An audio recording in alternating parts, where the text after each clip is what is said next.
नमो अर्हन्ताणं नमो सिद्धाणं नमो वायरियाणं नमो वज्झायाणं नमो लोये सव्यसाहुणं मङ्गलं भगवान् वीरो मङ्गलं गौतमो गणी मङ्गलं कुन्दकुन्दाद्यो जैनधर्मोऽस्तु मङ्गलं सर्वमङ्गलमाङ्गल्यं सर्वकल्याणकारकं प्रधानं सर्वधर्माणां जैनं जयतु शासनम्। सुसुरासुरमणुसिन्धवन्दितं धोदगाधिकं ममलं प्रणमामि वड्ढमाणं तिक्तं धम्मस्य कत्तारम् एवं प्रणनीयसिद्धे जणवरवसहे पुणो पुणो समणे पडिवज्जदु सामण्णं यदि इच्छति दुःखपरिमोक्षम्। श्रवणाचार विषय पर बात हुई थी। कुछ प्रश्न आए हैं जिनका जवाब अपेक्षित है।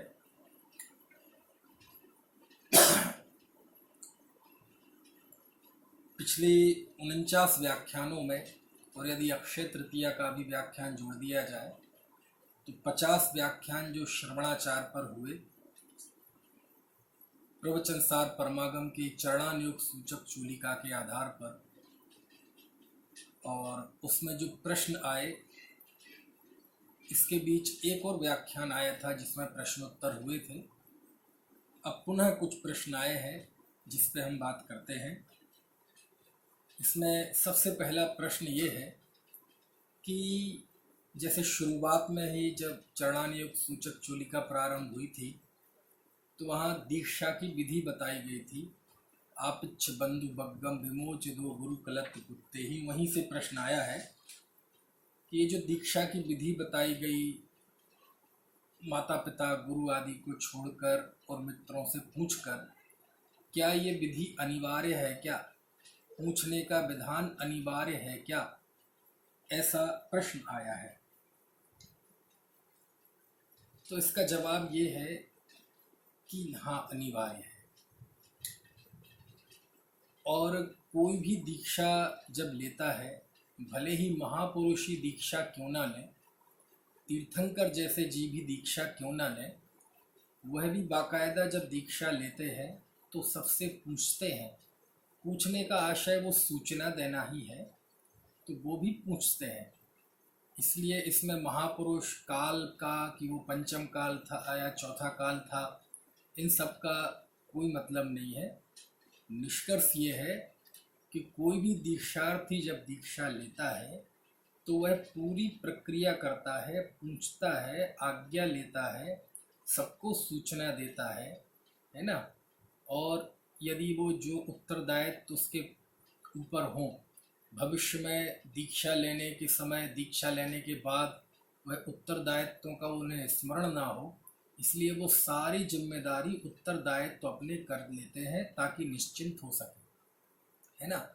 यदि आप आदिनाथ भगवान का चरित्र पढ़ेंगे, आप आदि पुराण खोलेंगे, तो उसमें भी आप देखेंगे कि जब उन्होंने दीक्षा ली तो दीक्षा लेने के पहले बाकायदा उन्होंने, है ना, भरत को राज्य सौंपा, जो जो भी औपचारिकताएं होती हैं वो की, अपने माता पिता से आज्ञा ली, पूरी तसल्ली करने के बाद, सबसे पूछने के बाद, सबको सूचना देने के बाद फिर उन्होंने दीक्षा ली। और जब वो पालकी में बैठ के उन्हें देवलोक जंगल ले गए, और जंगल में जब उनकी दीक्षा विधि हो रही थी, और दीक्षा लेने के पहले, है ना, उन्होंने उस शिला पर रहते हुए फिर से एक बार पूछा मतलब माता पिता से कि मैं दीक्षा ले रहा हूँ। कहने का आशय यह है कि प्रथम तीर्थंकर ऋषभ देव ने भी पूछा मतलब आज्ञा लेना नहीं, वो तो बहुत बड़े थे। पूछना मतलब जो एक विधि होती है दीक्षा की, कि दीक्षा का सबको पता होना चाहिए, है ना, सबको सूचना होनी चाहिए, है ना। तो कहने का आशय ये है कि ये बिल्कुल सामान्य नियम है कि पूछ कर ही दीक्षा होनी चाहिए। कल के दिन कोई कानूनी अड़चन ना बन जाए, किसी को ऐसा ना हो कि पता ना चले तो रिपोर्ट दर्ज करा देवे। कुल मिला के सबको पता होना चाहिए कि आप दीक्षा लेने के लिए जा रहे हैं। ये लोक की व्यवस्था के हिसाब से भी ठीक है और धर्म की व्यवस्था के हिसाब से भी ठीक है। आप देखो, भगवान ऋषभदेव ने 2 बार पूछा, है ना। जैसे विवाह में नहीं होता, एक बार विवाह पक्का होने पे वर वधू से पूछते हैं, उसके बाद जब विवाह होने लगता है, शादी होती है, 6 फेरे पड़ जाते हैं, और जब 7वां फेरा पड़ता है तो उसके पहले फिर पूछते हैं कि एक बार फिर सोच लो आप लोग, है ना, तैयार हैं आप शादी के लिए। तो ऋषभदेव के चरित्र में भी आदि पुराण में आचार्य जिनसेन स्वामी ने ऐसा ही बताया है। इसलिए पूछने की विधि आदर्श विधि है। यहाँ एक प्रश्न हो सकता है कि मान लीजिए किसी के कोई माता ना हो, पिता ना हो, बिल्कुल अकेला ही हो दुनिया में, तब वो किससे पूछेगा? नहीं पूछेगा, तब भी पूछेगा, कोई तो होगा, कोई रिश्तेदार नहीं होगा, मित्र बंधु होंगे। और चूंकि गृहस्थ है तो कहीं रहता होगा, अपने घर में नहीं, किराए के घर में रहता होगा, जहाँ जैसे भी उसके जन परिजन, मिलने वाले, पूछने वाले, दोस्त यार, है ना, सबको वो इन्फॉर्मेशन दे के जाएगा, सबसे पूछ के जाएगा, है ना, कि और मैं दीक्षा लेने के लिए जा रहा हूँ, है ना। मान लीजिए वो किराए के मकान में रहता है और बिना पूछे चला गया, तो मकान मालिक क्या करेंगे? उसका सामान कहाँ जाएगा? कहने का आशय एक व्यवस्था है ना। ये लोक के भी कारण है, इसके पीछे व्यवस्थागत कारण है ना। और इन सब चीज़ों का बड़ा अच्छा पहलू है, इसलिए पूछ कर ही दीक्षा होती है। यहाँ इस बीच ये प्रश्न भी खड़ा हो सकता है कि वर्तमान युग में तो हमने जी बहुत कथाएं ऐसी सुनी है कि उन्हें दीक्षा, एक राजा, मधु राजा का नाम आता है, उन्होंने हाथी पे बैठ के दीक्षा, मतलब हाथी पे बैठ के केश लुंच करने लगे थे। और भी आ सकते हैं वर्तमान युग में। देखो, वर्तमान युग में कई बार किसी चीज़ का बहुत विस्तार से वर्णन होता है और कई बार बहुत स्किप कर जाते हैं कई सारी घटनाएं, है ना। और हमारे लौकिक जीवन में भी होता है। बोले और बहुत दिनों बाद दिख रहे, बोले बस कुछ नहीं, इस तारीख को मैं सम्य शिखर जी गया था, तो बस कल ही लौटा हूँ। और ठीक रही यात्रा? हाँ, बहुत ठीक रही। तो आपने 2 लाइन में शिखर जी की यात्रा का वर्णन कर दिया। अब जाने के पहले आपने रिजर्वेशन कराया होगा, ट्रेन में बैठे होंगे, फ्लाइट से गए हो तो फ्लाइट में बैठे होंगे, जो भी हुआ होगा सब हुआ होगा ना, दिक्कतें भी आई होंगी कई तरह की, गए होंगे उस। अब विस्तार से बताएंगे तो विस्तार से ही वर्णन हो सकता है। कोई मित्र हो, यार हो, लौट के आए, घर परिवार के हों आपके, तो विस्तार से बताएंगे। हो सकता है एक दिन में बता भी ना पाए पूरी यात्रा। तो वर्णन के कई तरह तरीके होते हैं, है ना। शास्त्रों में कई जगह आएगा इस तरह उन्होंने दीक्षा ली और मोक्ष पधारे। तो अब दीक्षा लेना, बस एक एक घटना बता दी, दीक्षा ली और मोक्ष पधारे। अब इसका वर्णन ऐसा भी हो सकता है कि पुराण लिख जाए पूरा कि दीक्षा ली तो क्या क्या हुआ, दीक्षा लेने के बाद मोक्ष जाने के बीच में क्या क्या घटनाएं हुई, परिचय हुए, उपसर्ग हुए, पूर्व जन्म के बैरियों ने आके उपसर्ग किए, केवल ज्ञान हुआ, और समोक्षरण या गंधकुटी जो भी था, जो भी भगवान विहार हुआ, फिर मोक्ष पधारे, मोक्ष जाने के समय उनके क्या क्या उत्सव मनाया गया, वो भी हो सकता है ना। तो शास्त्रों में जहाँ भी इस तरह का वर्णन आए तो समझ लेना उन्होंने उन सारी घटनाओं को स्किप कर दिया। और ये वर्तमान युग में बहुत होता है। आप देखें, महापुराण में एक आदि पुराण है। महापुराण जब लिखना शुरू किया था जिनसेन स्वामी ने, तो वो आदिनाथ भगवान का चरित्र लिख के लगभग पूरा होने वाला था कि उनका देहावसान हो गया, स्वर्गवास हो गया। तो फिर उनके जो शिष्य थे आचार्य गुणभद्र ने महापुराण पूरा किया। और महापुराण के 2 हिस्से हैं, एक आदि पुराण और एक उत्तर पुराण। तो आदि पुराण का बिल्कुल आखिरी का छोटा सा हिस्सा और पूरा उत्तर पुराण ये गुणभद्राचार्य ने लिखा, और शेष पहले का आचार्य जिनसेन स्वामी ने लिखा। तो पूरा आदि पुराण में आदिनाथ भगवान का चरित्र है, और बाकी 23 तीर्थंकरों का है वो बिल्कुल एक तरफ मतलब एक ग्रंथ में उतने ही आकार का आदि पुराण, तो उसी आकार के एक ग्रंथ में बाकी 23 तीर्थंकरों का चित्रण। ऐसा क्यों है? तो प्रथम तीर्थंकर का वर्णन इतना विस्तार से हो गया कि अब प्राय सबके कल्याणक ऐसे ही होते हैं। देव ऐसे ही आते हैं, स्तुति ऐसे ही करते हैं, तांडव नृत्य ऐसे ही होता है, अभिषेक ऐसे ही होता है, क्या क्या वर्णन करें, है ना। तो प्रथमान योग की एक शैली है। स्थिति यह है कि सब जब भी दीक्षा लें बाकायदा पूछ कर लें, सबको सूचना दें। आप जिस स्थिति में हैं, आप नौकरी में हैं तो बाकायदा नौकरी में इंफॉर्मेशन दे के आए, वहाँ पूरे जो भी कानूनी प्रक्रिया होती है उसको पूरा करके आए, है ना। जो आपका कर्ज ना बाकी हो आप पे, आप पूरा कर्ज चुका के आए। आप बैंक के सारे काम करके आए, पता चले आप लोन लेके बैठे और दीक्षा ले ली और बैंक रिकवरी करने पहुंच गया। आप समझ रहे हैं ना मेरी बात को। आप व्यापार हैं तो आप व्यापार का पूरा काम, है ना, मान लीजिए घर परिवार है तो सौंप के आए, अकेले ही हैं तो वो पूरा। कहने का आशय है बिल्कुल आप जिस साधु जीवन में जा रहे हैं, आपकी छवि और आपकी तस्वीर बिल्कुल स्पष्ट होनी चाहिए। कहीं कोई शक ना हो, कहीं कोई ऐसा काम ना रह जाए जो आपकी साधना में भी बाधा बने, और इस मुनि जीवन का जो लोक में महत्व है, लोक में जो इसका महात्म्य है, पूज्यता है, उसमें कोई कमी आ पाए, इसके गौरव में कमी आ पाए। इसलिए जब आप दीक्षा लें तो बिल्कुल सारे उत्तरदायित्वों से, सारी जिम्मेदारियों से, आपके सारी जितनी चीज़ें हैं वो सब आप कंप्लीट करके आए, है ना। ये सब सबके ही होता है, महापुरुषों के भी होता है। वो तो शास्त्र में संक्षिप्त में लिखा रहता है कि एकदम उन्हें वैराग गाया और दीक्षा ले ली। ऐसे नहीं होता कि वैराग गाया और दीक्षा ले ली और चले गए। ये तो बहुत सारे समय और बहुत सारी घटनाओं को एक लाइन में लिख देते हैं वैराग में, है ना। कि 1857 में ईस्ट इंडिया कंपनी से शासन, ब्रिटिश शासन ने अपने हाथ में ले लिया और उसके बाद 1947 में देश आज़ाद हो गया।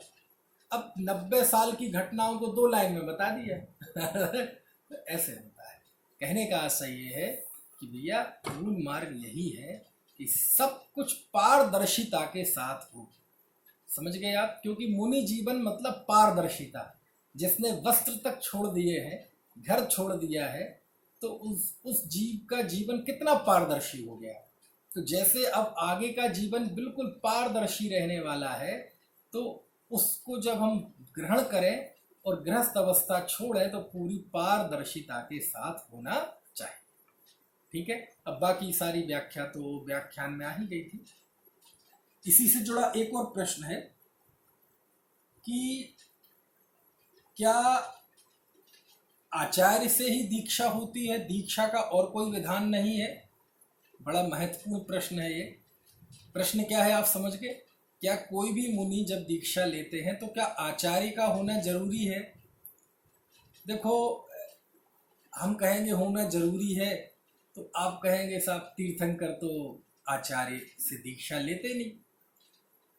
तो कई प्रश्न ऐसे होते हैं, इसका जवाब क्षेत्र और काल सापेक्ष देना पड़ता है, व्यक्ति सापेक्ष देना पड़ता है।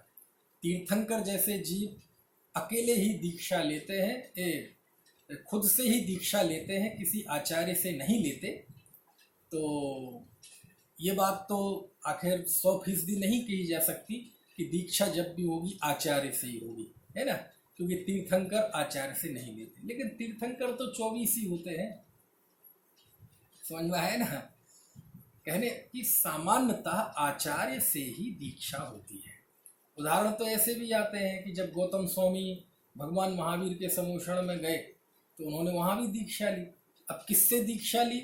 तो कोई आचार्य से तो दीक्षा लेने का उल्लेख मिलता नहीं, क्योंकि भगवान महावीर से ही दीक्षा ली, तो महावीर भगवान को ही उन्होंने आचार्य बना लिया। तो सामान्यतः आचार्य की ही खोज करें आप, आचार्य परमेष्ठी से ही दीक्षा लें। मुख्य मार्ग जो है वो यही है।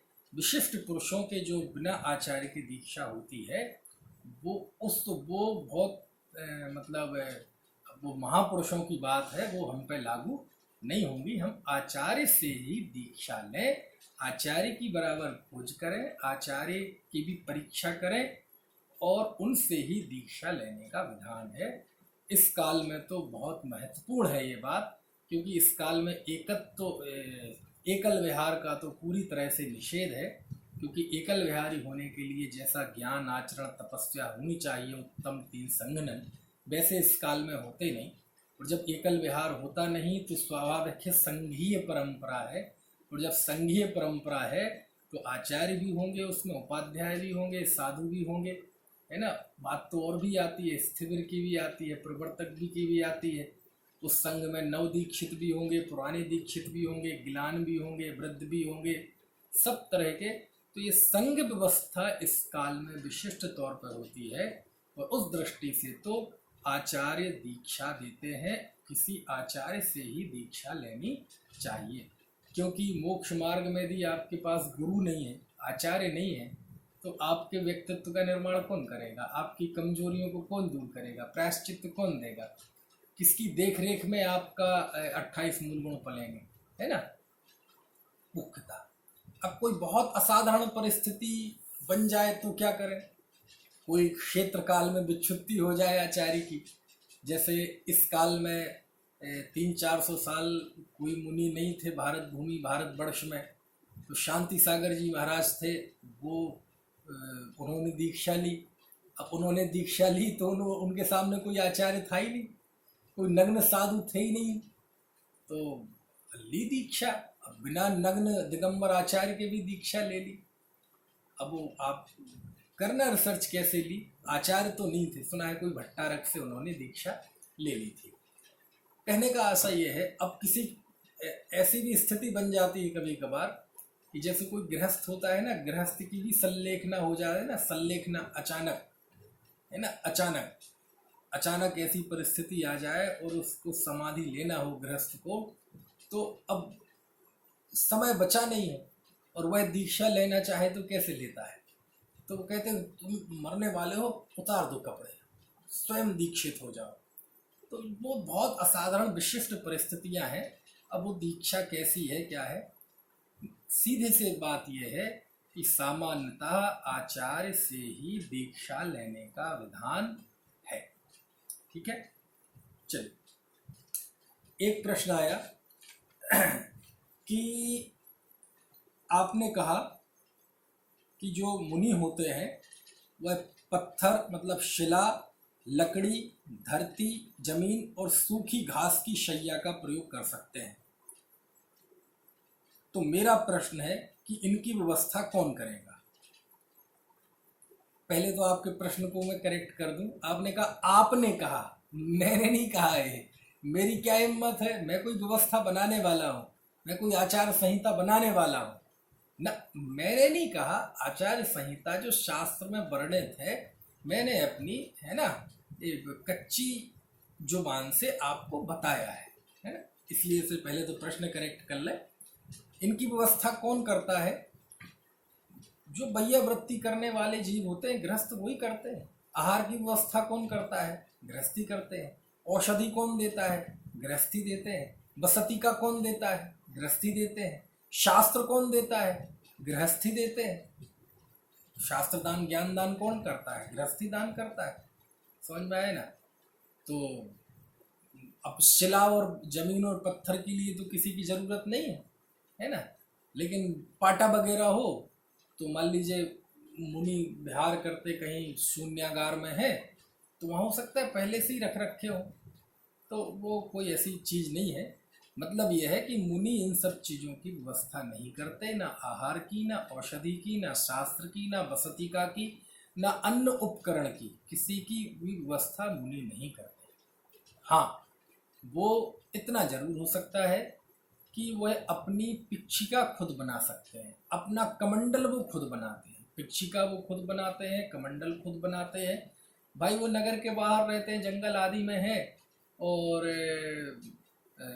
कार्तिक मास में स्वतः ही जो मोर है वो अपने पंख छोड़ते हैं, है ना, क्योंकि नए पंख आते हैं तो पुराने पंख छोड़ते हैं, तो खुजली तो वो खुद अपनी चोंच से गिरा देते हैं, नहीं गिरते हैं।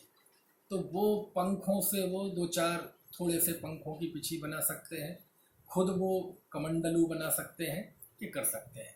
लेकिन आप सोचो कि वो पाटे फाटे खुद बनाने लगे, ऐसा नहीं होगा, है ना। औषधि खुद बनाने लगे, ऐसा नहीं होगा। ये सब गृहस्थों के कार्य हैं। और वो इसलिए कर लेते हैं जंगल में क्योंकि उसके लिए कोई आरंभ की क्रिया नहीं है, वो कोई हिंसा की क्रिया नहीं है।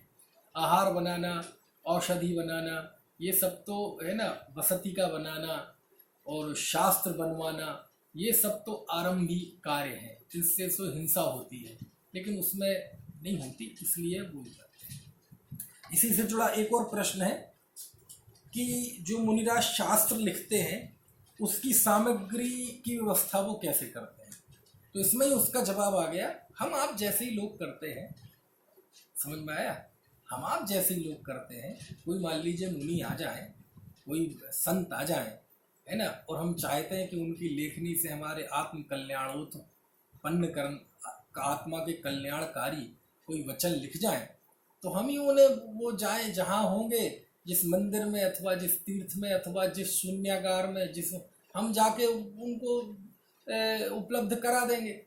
शीश है ना, कागज है, महाराज हम जीवों को कुछ मोक्ष मार्ग का उपदेश लिख दीजिए, लिख देंगे, वो शास्त्र लिख देते हैं, है ना। अब आप सोचो कि वो कागज लाएंगे कहीं से, वो ऐसा कुछ नहीं है ना। तो अब हालांकि हम बहुमान में सब कहते हैं कि कुंद कुंदाचार्य ने वो ताड़ पत्रों से, कांटों से लिखे हैं, कांटों से वो ताड़ पत्रों पे शास्त्र लिखे हैं। अब वो कहीं मिल जाए तो बता देना हमें, हमने भी सुना ही है लेकिन पुराने आचार्यों के जो भी हस्तलिखित शास्त्र मिलते हैं वो सब ताड़ पत्रों पे लिखे मिले हैं, और कांटों वाटों से कोई लिखे नहीं मिले, है ना। वो सब स्याही से लिखे मिले हैं, है ना। आजकल ये पेन तो चलते नहीं थे, तो स्याही से लिखे मिले हैं, तो वो सब गृहस्थी उपलब्ध कराते हैं, है ना। तो वो सब ज्ञान के उपकरण है, ठीक है। चलिए इसके बाद एक प्रश्न और है यहाँ कि क्या मुनि सूर्य मंत्र दे सकते हैं। अब कितना खतरनाक प्रश्न है ये ये प्रश्न तो ऐसा है कि इस पर झगड़े हो जाए। क्या मुनि सूर्य मंत्र दे सकते हैं?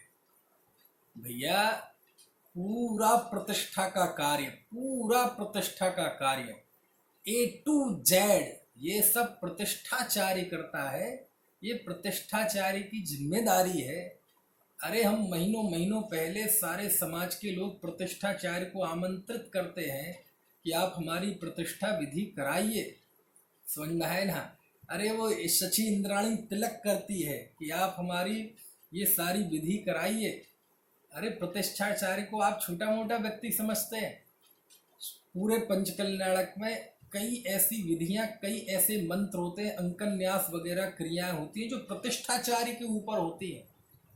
जो क्रिया भगवान के ऊपर होती है ना, वो क्रियाएं प्रतिष्ठाचार्य के ऊपर होती है। और जब आहार का प्रसंग होता है तो मुनि बन के ही कौन चलता है? प्रतिष्ठाचार्य ही चलता है। प्रतिष्ठाचार्य कोई छोटा मोटा पद नहीं है प्रतिष्ठा के मामले में, तो पूरी जिम्मेदारी प्रतिष्ठाचार्य की है। प्रतिष्ठाचार्य ही अधिकारी है सूर्य मंत्र देने का। और सूर्य मंत्र क्यों? सारे मंत्र प्रतिष्ठाचार्य ही देता है, समझ में आए ना। तो प्रश्न ये है कि ये बात आई कहाँ से कि मुनि दे सकते हैं कि नहीं दे सकते। अब वो क्या है, अभी कुछ साल पहले एक समाज में स्कैंडल चल पड़ा ना, जो विभाजनकारी लोग हैं, विभाजनकारी मानसिकता के हैं, और समाज में राजनीति करना, तोड़ फोड़ करना, इस तरह की नीयत वाले लोगों ने ये भ्रम फैला दिया ना कि सूर्य मंत्र आचार्य देते हैं। आचार्य नहीं, अब तो ये वो साधु ही देते हैं। तो ये सब चल पड़ा। तो वो सब झूठ है, बिल्कुल सफ़ेद झूठ है, गलत है, ऐसा बिल्कुल नहीं है। और कोई, मेरा चैलेंज है, चेतावनी, चुनौती कह लो, कोई एक पंक्ति कोई प्राचीन प्रतिष्ठा पाठ में लिखी दिखा दे कि सूर्य मंत्र यहाँ कोई दिगंबर आचार्य अथवा कोई साधु देते हैं, तो मैं आज से ये कहना बंद कर दूंगा और इनका विरोध करना प्रारंभ कर दूंगा जो बिना मुनियों की प्रतिष्ठा कराते हैं। लेकिन है ही नहीं। फिर ये बात आई कहाँ से? ये बात दरअसल बहुत राजनीतिक मुद्दा है, ये कोई धार्मिक मुद्दा नहीं है। जो समाज की राजनीति करते हैं प्रतिष्ठाचार्य और ये सब बहुत बड़ा वर्ग है, ये सब जो राजनीति करते हैं, है ना, जब तक इन्हीं के हाथ में सब कुछ था तब तक ठीक था, लेकिन एक जब दूसरे वर्ग ने स्वतः प्रतिष्ठा कराने प्रारंभ कर दी तो फिर इन लोगों के लिए एक राजनीतिक मुद्दा बन गया।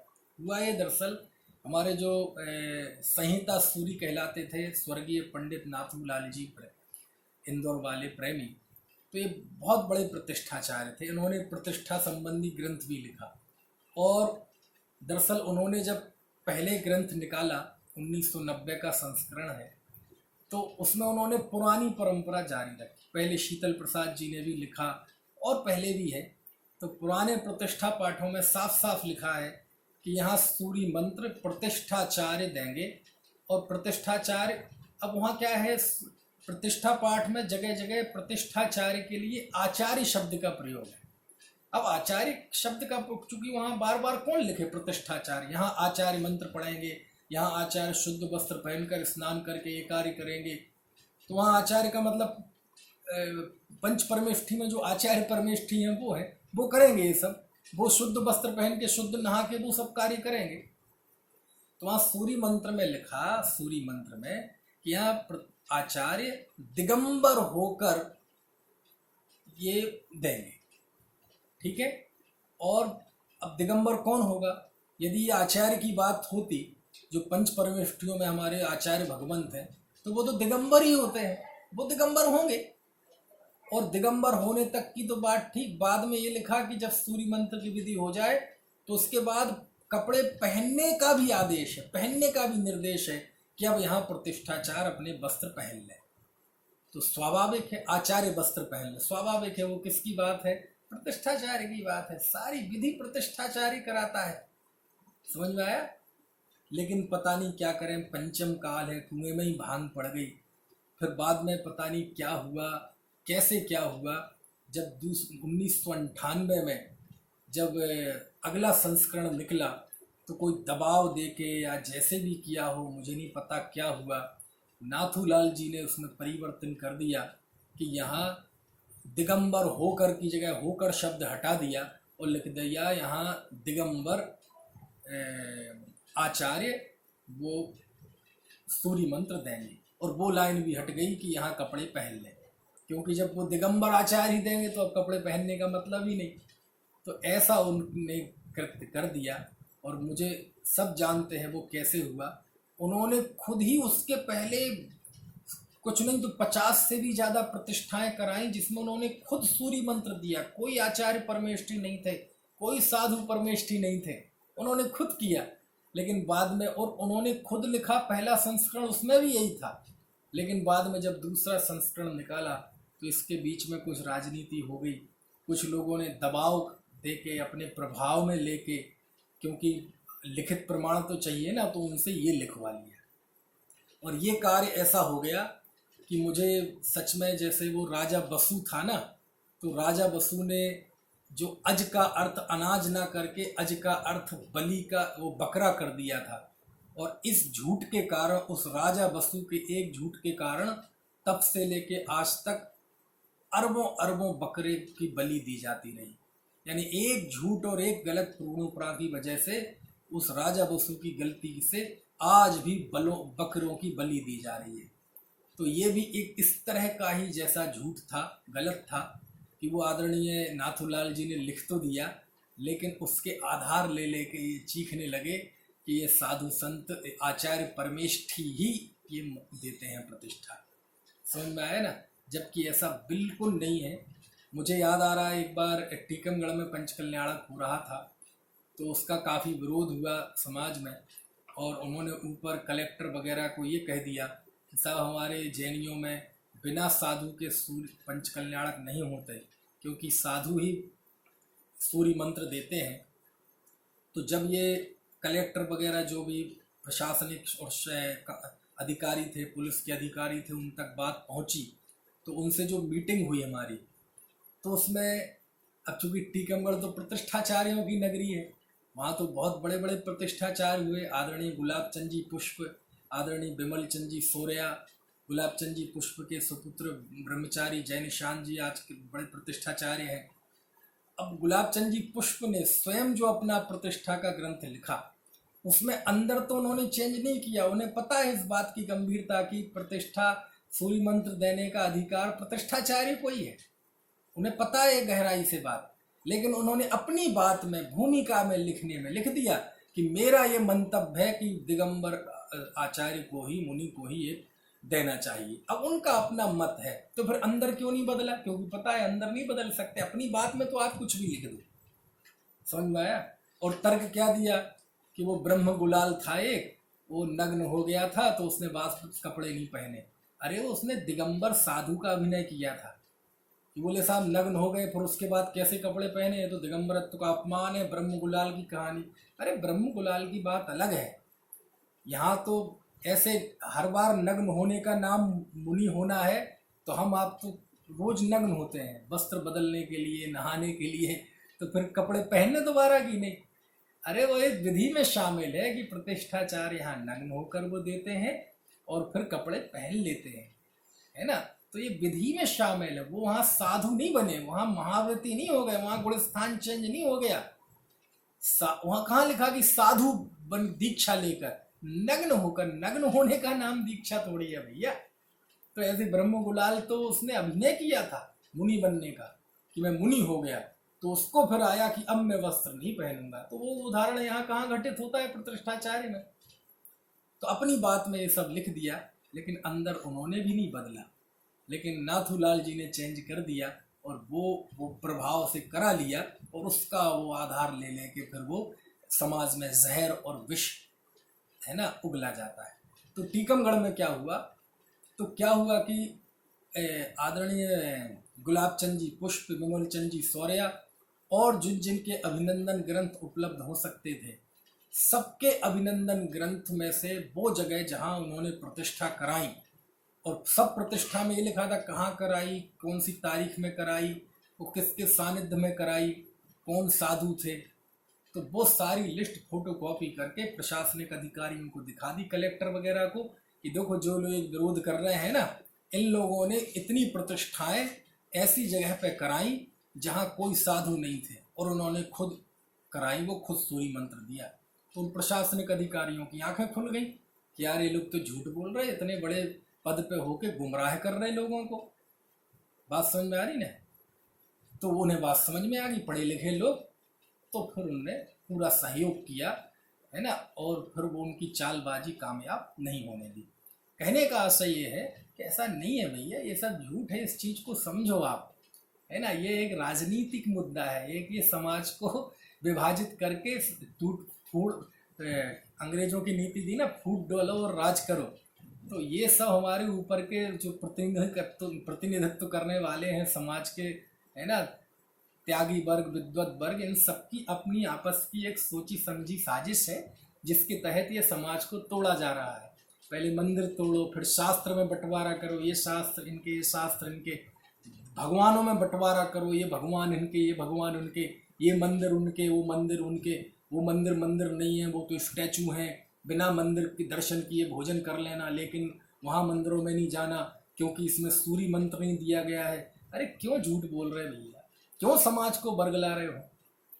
यदि इस बात को लेके चलेंगे तो देश के हजारों मंदिर में चले जाओ, आधे से ज़्यादा मंदिर ऐसे निकलेंगे जहाँ की मूर्तियों की प्रतिष्ठा किसी दिगंबर साधु ने नहीं कराई, कोई नहीं था, किसी ने सूर्य मंत्र नहीं दिया, तो वो सब अप्रतिष्ठित है।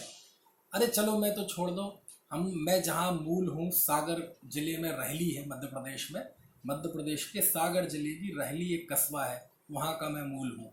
हमारा जो पंचायती मंदिर है, अभी पंचकल्याणक नहीं, पहले जो पंचकल्याणक हुए थे पुराने समय में 30-40 साल पहले, तो वहाँ जो मुख्य मंदिर है वो प्रतिष्ठा हुई थी, वहाँ कोई साधु नहीं थे, प्रतिष्ठाचार्य ने सब किया, तो वो सब मंदिर अपूज्य हो गए।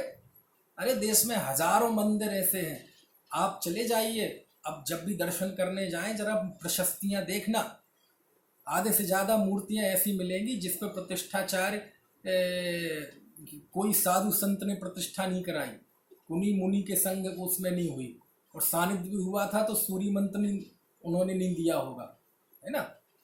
तो ये सब अपूज्य हैं, ये इतने सैकड़ों साल से मंदिर पूजे जा रहे, दशकों से भगवान की पूजा चल रही है, मूर्ति चल रही है, कैसे लोग हैं, इनकी जुबान कैसे हिल जाती है, ये जुबान हिल कैसे जाती है ये कहते हुए कि ये मंदिर नहीं है, ये तो संग्रहालय है, ये मूर्ति नहीं है, ये तो स्टैचू है, जाओ तो स्टैचू की तरह देख लो।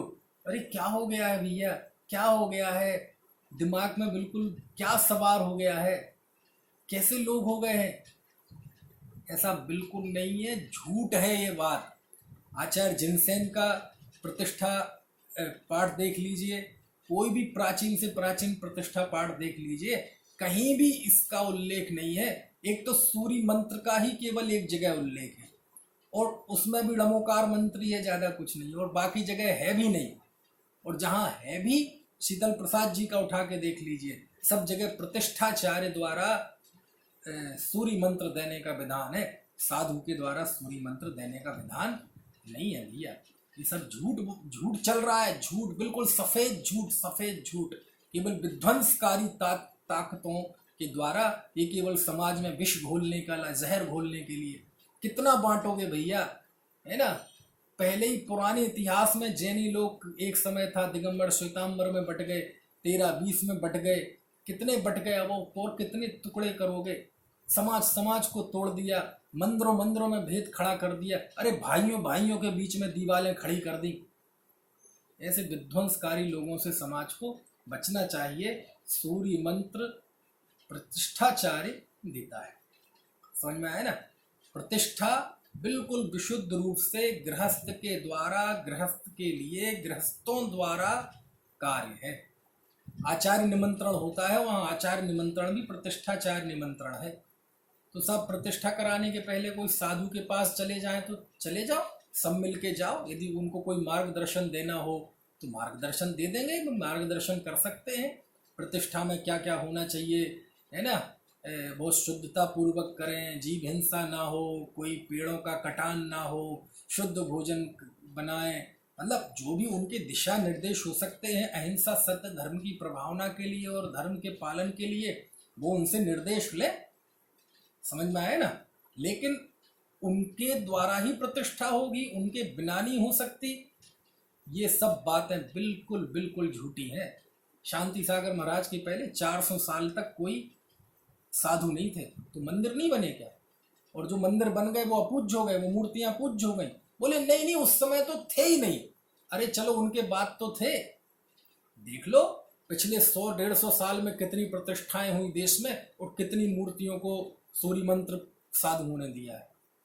अपनी नज़रों से गिर जाएंगे यदि ये सारा कच्चा चिट्ठा खोल दिया जाए तो भैया। इसलिए हाथ जोड़कर निवेदन है, ये सब समाज को, इतिहास यदि यही प्रवृत्ति रही तो आज के समय को इस रूप में भविष्य में याद किया जाएगा कि इस समय के, है ना, ये विद्वत त्यागी वर्ग केवल विध्वंस के लिए हुए थे। तीर्थ समाज सबको तोड़ने बिखराव वाले हुए थे, जिन्होंने भाइयों के बीच में लकीरें खड़ी कर दी, है ना, भाइयों के बीच में झगड़े खड़े कर दिए, एक दूसरे के खून के प्यासे हो गए, एक दूसरे को फूटे आंखों ना सुहाए। ये सब माहौल का उत्तरदायित्व कौन है, इसका जिम्मेदार वो लोग हैं जिसने इन्होंने जैसी यानी विध्वंसकारी नीति अपनाई। खैर, अब इतनी अच्छी चर्चा में क्यों ज़्यादा दिमाग गर्म किया जाए, है ना। कहने का आशय ये है, केवल और केवल ये, ठीक है। चलो अगला प्रश्न ले लेते हैं, चूंकि इसी से जुड़ा हुआ है। क्या मुनि मंदिर तीर्थ दान आदि का उपदेश दे सकते हैं? देखो क्या होता है, जब कोई भी साधु गृहस्थ धर्म का उपदेश दे रहे हो, भाई गृहस्थ का जीवन बता रहे हो, गृहस्थ धर्म का उपदेश, तो गृहस्थ धर्म के उपदेश में गृहस्थ धर्म का स्वरूप बताते हुए गृहस्थों के कर्तव्य को बता सकते हैं। उसमें कोई बुराई नहीं है कि गृहस्थ का क्या कर्तव्य है, क्योंकि गृहस्थों का आचरण भी तो हमारे मुनियों ने हमें बताया ना। आप देखो हमारे जो द्वादशांग हैं, 12 अंग, आचारांग, सूत्रकृतांग, संवायांग, स्थानांग, है ना, व्याख्या प्रज्ञप्ति, ज्ञात्री धर्म कथा, तो 7वें नंबर का अंग है उपास का अध्ययन। तो उसमें क्या है, श्रावकों के आचरण का वर्णन है, और वो श्रावकों के आचरण को वर्णन करने वाले उस अंग को किसने बनाया? गौतम स्वामी ने बनाया, जो साधु थे। हमारा प्रथम श्रावकाचार किसने लिखा? रत्नकण श्रावकाचार आचार्य समंत भद्र स्वामी ने, है ना। वसुनंदी श्रावकाचार किसने लिखा? आचार्य वसुनंदी ने। अमित गति श्रावकाचार किसने लिखा? आचार्य अमित गति ने।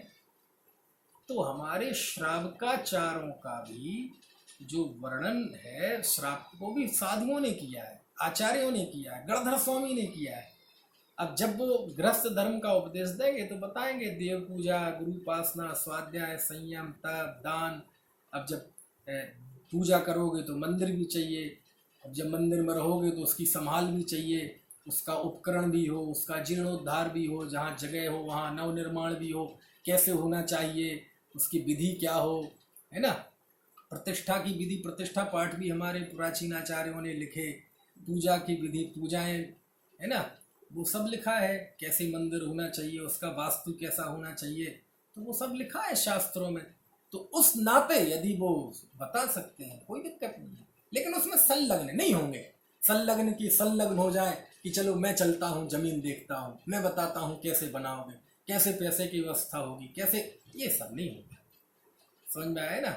मार्गदर्शन कर सकते हैं लेकिन उसमें संलग्न नहीं होंगे। ठीक है, ये हो गया। एक प्रश्न है महत्वपूर्ण, क्या मुनि चातुर्मास में गमन कर सकते हैं क्या? चातुर्मास में गमन कर सकते हैं क्या? इसी से जुड़ा हुआ एक दूसरा प्रश्न भी है कि क्या चातुर्मास के 4 महीने के बाद भी साधु उस स्थान पर रह सकते हैं क्या? मतलब मर्यादा के अंदर और बाहर दोनों ही बातें होंगी। प्रश्न ये है कि क्या चातुर्मास के बाद भी वहां रह सकते हैं जहां चातुर्मास किया, अथवा क्या चातुर्मास के पहले भी गमन कर सकते हैं उस जगह से जहां का उन्होंने चातुर्मास का नियम लिया है? ऐसा प्रश्न है। तो उसका जवाब यह है कि हाँ, दोनों ही हो सकते हैं। विशेष परिस्थिति में दोनों ही स्थितियां बन सकती हैं। मान लीजिए चातुर्मास तो पूरा हो गया, लेकिन कोई मुनि की समाधि का प्रसंग बन गया, संघ में किसी की तबीयत खराब है, चल नहीं सकते, अथवा कोई विशिष्ट अध्ययन करना हो, विशिष्ट अनुयोग का, विशिष्ट शास्त्र का अध्ययन करना हो, वाचना करनी हो, है ना। तो और या अभी वर्षा तिथि के हिसाब से तो चातुर्मास पूरा हो गया, लेकिन बारिश है, रुक ही नहीं रही है, हुए जा रही है, चलने लायक माहौल ही नहीं है, चलने की स्थिति नहीं है ना। चारों ओर के रास्ते बंद है, सड़क बंद है, बाढ़ आई हुई है। तो ऐसी विशिष्ट परिस्थितियों में वो चातुर्मास के बाद भी ठहर सकते हैं, और जब परिस्थितियां अनुकूल होंगी, है ना, और तो वो गमन कर जाएंगे। ठीक है। कम होने का तो कम भी हो सकता है। मान लीजिए चातुर्मास का नियम तो ले लिया, लेकिन विशिष्ट परिस्थिति में मतलब कैसे कि जिस जगह पे उनका चातुर्मास हुआ है, जिस नगर के में या गांव में, अब पता चले कि वहाँ भयंकर दुर्भिक्ष फैल गया, भयंकर कोई महामारी फैल गई, कोई ऐसा अराजक स्थिति बन गई, कोई क्या कहना चाहिए, कोई हो जाए ना, राजनीतिक उपद्रव हो गया, कोई सामाजिक उपद्रव हो गया, कोई युद्ध की स्थिति बन गई कि अब वहाँ मुनिचर्या नहीं पल सकती। समझ में आया। दुर्भिक्ष आदि हो जाए, कोई ऐसी स्थिति बन जाए, महामारी फैल जाए, कोई वहाँ स्थिति ऐसी नहीं बन सकती कि अब वहाँ मुनिचर्या संभव हो, तो वह फिर बीच में भी वह गमन कर सकते हैं उस स्थान से दूसरे स्थान पर। तो साहब उससे चातुर्मास का जो निष्ठा, वो कलश स्थापित हुआ था, उसका क्या होगा? अरे कलश वलश तो हमने इस समय व्यवस्थाएं बना ली, ऐसे कोई कलश या ऐसे कुछ नहीं होता है ना। विशेष परिस्थिति थी, उसके फिर सब प्रायश्चित वगैरह सब है, लेकिन ऐसी विशिष्ट परिस्थिति में चातुर्मास भी बीच में छोड़ा जा सकता है। फिर वो दूसरी जगह जहाँ दुर्भिक्ष ना हो, उपद्रव ना हो, कोई ऐसा संघर्ष ना हो, और दीक्षा और हमारी साधना आराम से चल सके, ऐसे स्थान पे जाके बाकी का समय बिता सकते हैं। लेकिन वो बहुत विशिष्ट परिस्थितियां हैं, सामान्य परिस्थिति में ऐसा नहीं है ना। और चारों मुनिराज के लिए तो ये भी जरूरी नहीं है ना, क्योंकि चातुर्मास मतलब जीव रक्षा, चातुर्मास मतलब जीवों के प्रति करुणा का भाव, और कोई उद्देश्य नहीं है चातुर्मास का कि इससे कोई धर्म प्रभाव ना होगी, ये तो सब मुख्य बात है कि जीवों की करुणा, क्योंकि बारिश के दिनों में जीव उत्पत्ति विशिष्ट होती है, बहुत होती है, तो उन दिनों में वो चलना फिरना आदि नहीं करते हैं, बस इसलिए है। ठीक है। चलिए अगला प्रश्न है कि आपने बताया कि मुनिराज केवल 24 घंटे में केवल अर्धरात्रि में निद्रा लेते हैं अंतर मुहूर्त की, और मौत की कीमत पर भी वो इसके अलावा बाकी समय पे नहीं सोते। तो इतनी सी निद्रा में उनका शरीर और जीवन कैसे चलता है? प्रश्न आप समझ गए कि भाई अच्छा हम आप लोग कितनी निद्रा लेते हैं? बोले 6 घंटे, 7 घंटे, 8 घंटे। कई तो आलसी होते हैं, रात में 8 घंटे, दिन में भी 2-3 घंटे। लॉकडाउन में तो स्थिति ज़्यादा ही खराब है। तो प्रश्न ये है कि मुनिराज कितनी नींद, प्रश्न समझिए आप पहले, जहाँ तक मैं समझ पाया हूँ। इनका कहना ये है कि इतनी सी नींद अंतर मुहूर्त की, 20, 25, 30 मिनट की नींद, तो इतने में कैसे चलता होगा? आज के किसी डॉक्टर से जाके पूछो तो वो तो मानेंगे ही नहीं कि ये चल जाएगा। कैसे होता है? तो देखो आपका हमारा प्रश्न लाजमी है, लेकिन सच बात यह है कि ये सब एक सामान्य मनुष्य की ये बनाए हुए एक स्वास्थ्य के नियम है कि 6 घंटे 7 घंटे की निद्रा जरूरी है। फिर उसमें भी जो छोटा बच्चा है उसके लिए अलग नियम, गोद में शिशु है उसका अलग नियम, उसको 18 घंटे सोना चाहिए। 3-4 साल का बालक है तो अलग नियम, किशोर है तो अलग नियम, जवान है तो अलग नियम, वृद्ध है तो अलग नियम। ये सब स्वास्थ्य की तरफ से कथन है, और वो स्वास्थ्य के हिसाब से वो कथन सही है, वो गलत नहीं है।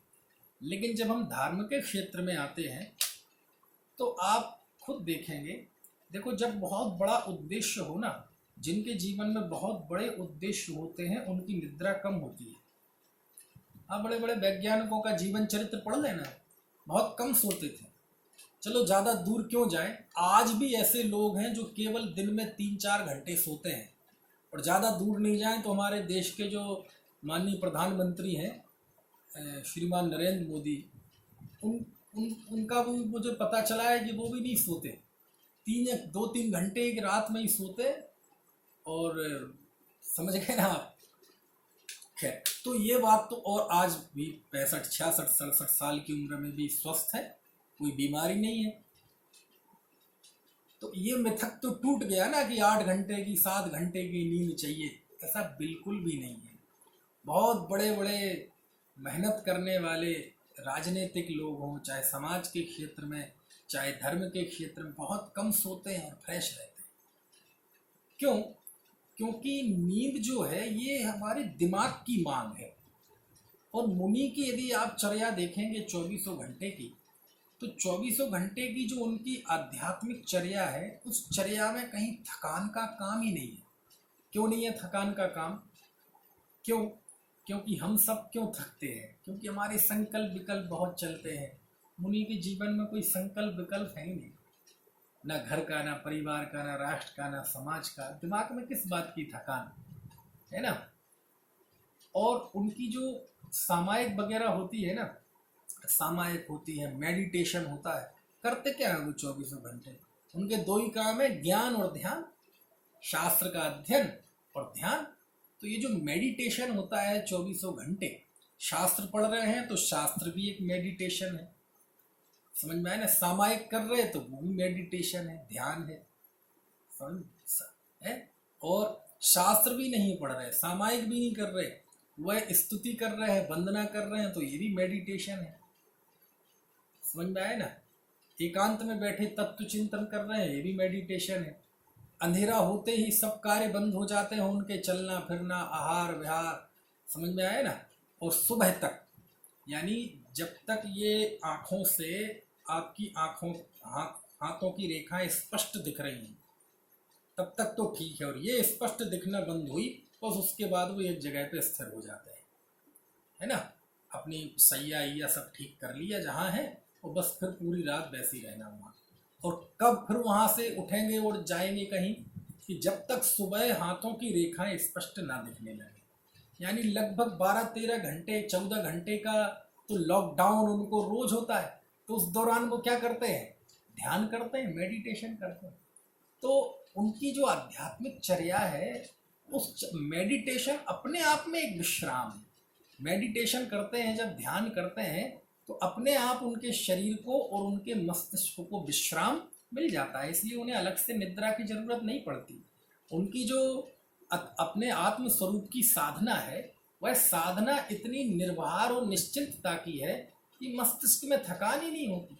तत्वों का चिंतन करते हैं, मैं कौन हूँ, है ना, कहाँ से आया, मेरा स्वरूप क्या है ना, इन सब बातों का चिंतन करते हैं। तो ये जो उनकी चर्या है, 3-3 टाइम सामायिक, 6-6 घड़ी सामायिक और 3 टाइम और पूरी रात चिंतन करना, ये सारा मेडिटेशन है, ध्यान है। आज की भाषा में कहे मेडिटेशन, आज के भाषा का शब्द इसलिए कह रहा हूँ ताकि आपको उनकी लाइफ स्टाइल समझ में आए। तो अपने आप एक शरीर में और मन में शांति रहती है, और जब शांति रहती है तो दिमाग थकता नहीं है, और जब थकता नहीं है तो उन्हें निद्रा की भी ज़रूरत नहीं होती, और जितनी निद्रा की ज़रूरत होती है उतनी उनकी उतने में पूरी हो जाती है ना।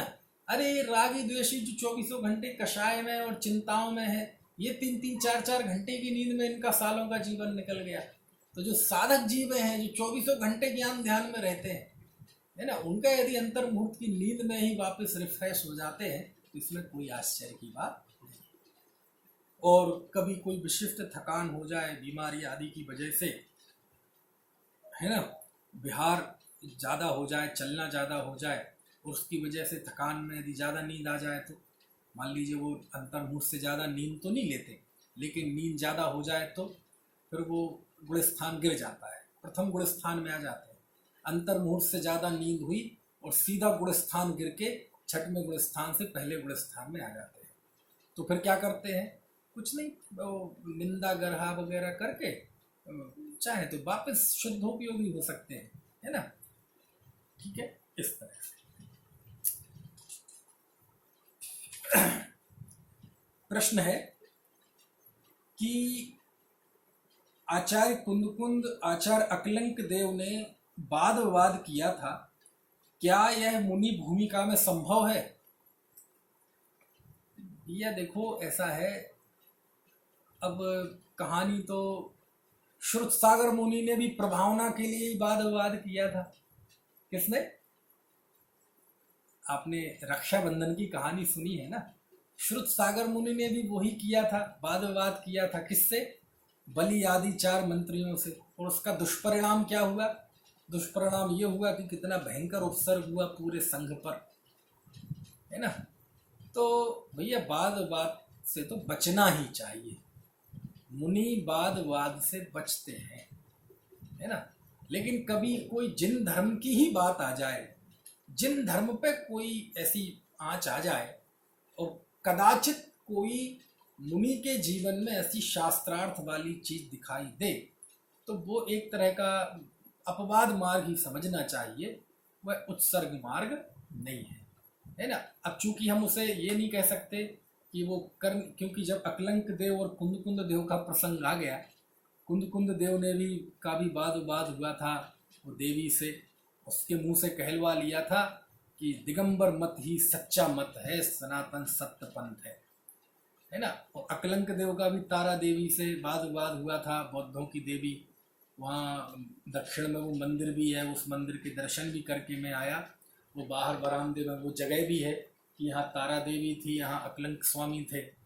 तो कोई ऐसी विशेष परिस्थिति आ जाए और वह बिना किसी कषाय भाव के, केवल जिन धर्म की प्रभावना के लिए यदि ऐसा शास्त्रार्थ होता है, तो वो देखा गया मुनि के जीवन में, तो प्रभावनार्थ वो कर सकते हैं। ऐसा कर सकते हैं कि भाषा थोड़ी ठीक नहीं है, ऐसा कह सकते हैं कि जिन धर्म की प्रभावनार्थ कोई विशिष्ट परिस्थिति में विशिष्ट मुनि राजों के जीवन में देखी जाती है। समझ में आए ना। लेकिन ये बात लेके कोई चाहे जहां उलझने लगे, वो अच्छी बात नहीं है। समझ में आए ना, क्योंकि आजकल तो वाद विवाद हो ही नहीं सकता। वो समय था कि वाद विवाद हो गया, तब भी सब कुछ हो गया, समाज में समरसता बनी रही, कोई झगड़े नहीं हुए, है ना, तो अलग माहौल था। ठीक है, चल आजकल तो जैनी एक ही मत में आपस में पता चले कि मंच पे ही झगड़ पड़े, इसलिए वो सब जगह स्यादवाद के द्वारा सबका हाल है। ठीक है। हाँ, ये महत्वपूर्ण प्रश्न तो रह ही गया। वही बात फिर से चश्मे पे प्रश्न आ गया कि आपने चश्मे के दोनों पक्ष बड़ी कुशलता और गंभीरता से बता दिए, लेकिन अंततः कुछ निर्णय नहीं हो पा रहा। तो भाई साहब, निर्णय हो भी पा रहा होता तो मैं ही निर्णय नहीं दे देता। तो इसलिए अब इसमें मैं क्या कह सकता हूँ, और विचार करेंगे। भाई, आँख में सामान्य यदि कोई दृष्टि में कमी आती है और यदि संयम पलता रहता है तो कोई बात नहीं, ये तो विशिष्ट परिस्थिति बन जाए। वैसे तो मुनि की सामान्य जो चर्या होती है उसमें ऐसा बहुत मुश्किल है कि किसी की दृष्टि कमज़ोर हो जाए ऐसी युवा अवस्था में ही, क्योंकि मैंने बताया ना, मेडिटेशन, ये जो योगाचार्य वगैरह हैं, बाबा रामदेव वगैरह और भी बहुत ही रहे हैं, उनसे भी पूछा जाए तो वो भी बताते हैं मेडिटेशन करेंगे तो आपकी सारी बीमारियां, आँख नाक कान सब ठीक रहेंगे। और मुनिराज तो 365 दिन मेडिटेशन करते हैं, ध्यान करते हैं, योग करते हैं। योग मतलब ये जो आपकी श्वास ये नहीं, उनका पूरा आचरण ही योगमय है। 27 उच्छ्वासों में णमोकार मंत्र का पाठ मतलब जाप करना, ये भी एक प्राणायाम है। और कई कई बार करना, ये भी प्राणायाम है। कायोत्सर्ग करना, ये भी प्राणायाम है। उनकी वंदना करना, ये भी प्राणायाम है। ज्ञान ध्यान, आज्ञा विचय, अपाय विचय, ये भी ध्यान। तो और ध्यान से, ध्यान आंखें बंद करके ध्यान करना, इससे इंद्रियां जो होती ना, जानने की ताकत बहुत बढ़ती है, आंखों की दृष्टि बढ़ती है, ऐसा ये लोग बताते हैं। तो वो तो नहीं होता, थोड़ी बहुत कम हो जाए तब भी काम चल सकता है। तो विशिष्ट कोई ज़्यादा ही पाप का उदय और खराब हो जाए तो समाधि के लिए तो नहीं कह सकते, लेकिन इतना जरूर है कि आप आचार्य से इजाज़त लेके आप दीक्षा छोड़ दें, आँखों का इलाज कराएं, है ना। यदि कोई शल्य चिकित्सा वगैरह भी होती है तो वो भी कराएं, और बिल्कुल दृष्टि ठीक हो जाए तो आप फिर से छेदोपस्थापना कर लें, है ना। फिर से दीक्षा ले लें। आपके परिणाम तो अच्छे थे ही, वो तो पाप का उदय आ गया, तो फिर से दीक्षा ले लें, ये मार्ग ठीक है। अब क्योंकि अभी कहेंगे साहब चश्मा रख लो, तो फिर उसमें दिक्कत ये है कि ये मतलब इससे हम घोषणा नहीं कह, एनओसी नहीं दे सकते चश्मे को। क्यों? क्योंकि आज कह रहे कि चश्मा लगा लो, फिर कहेंगे कान खराब हो गए तो कान की मशीन भी रख लें साहब, चलने में दिक्कत है तो डंडा भी रख लें साहब, समझ में है ना। तो फिर वो तो बहुत सारी चीज़ें एक के साथ एक जुड़ती जाती है ना।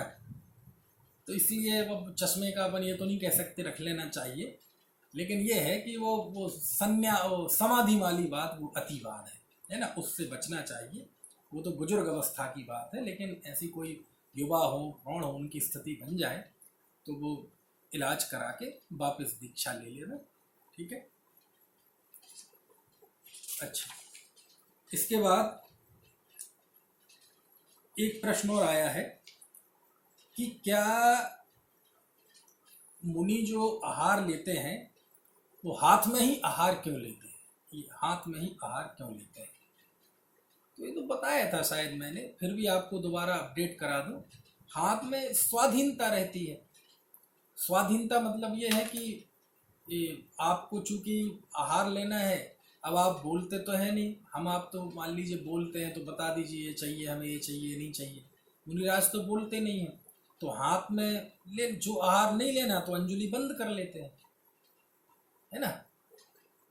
तो मतलब एक तरह का वार्तालाप हो गया कि आपका भोजन हमें नहीं चाहिए। और जब पेट भर गया तो बंद कर ली, मतलब पेट भर गया मतलब जितना उन्हें लेना है आहार उतना ले लिया और बंद कर ली अंजुलि। फिर चक्रवर्ती भी नहीं खुलवा सकता, है ना। और हम सामान्य पंडितों को तो अपनी थाली की रक्षा करनी पड़ती है, नहीं खाना हो तब भी कोई बाजू से आके कुछ परोस दे, नहीं लेना पड़ेगा साहब, लेना पड़ेगा, तो सुरक्षा करनी पड़ती है ना, सैनिक की तरह थाली की। तो उन्हें नहीं करनी पड़ती, बस ये अंजलि में ले लिया, स्वाधीनता का भाव है।